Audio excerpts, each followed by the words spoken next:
முருகன் பக்தர்கள் அனைவருக்கும் அன்பு வணக்கங்கள். என் அன்பு குழந்தையே, உனக்கு ஒரு நல்ல செய்தியை கூறவே உன் அப்பா நான் இங்கு வந்திருக்கின்றேன் தங்கமே. உனக்கு எப்போதும் எதிர்காலம் பற்றிய கவலைத்தான் ஓடிக்கொண்டே இருக்கின்றது.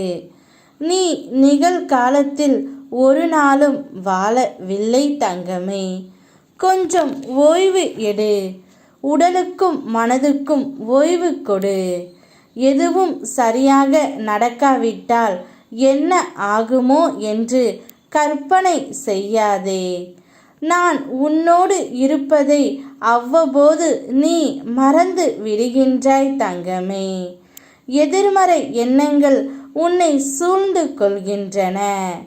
வேல் மாறல் படிப்பதை ஏன் நிறுத்திவிட்டாய்? அதை மீண்டும் படி.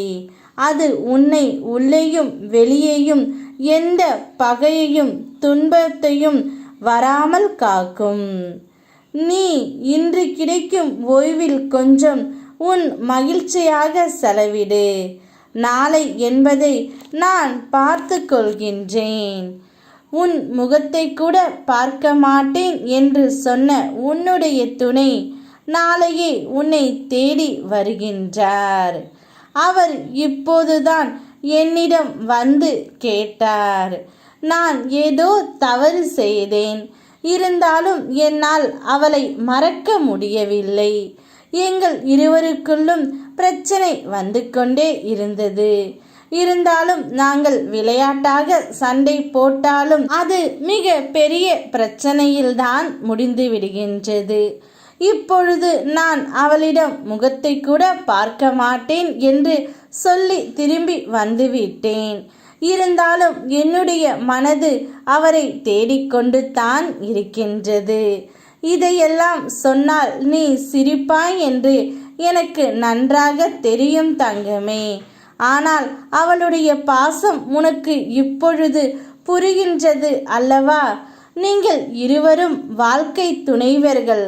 நானே எந்த நேரத்திலும் உங்கள் அருகிலேயே இருந்து உங்களை நான் பார்த்து கொண்டு தான் இருக்கின்றேன்.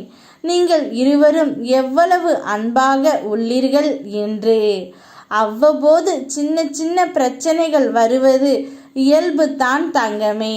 அதையெல்லாம் பெரிது படுத்தாமல் வாழ்க்கையை கடந்து போக கற்றுக்கொள்.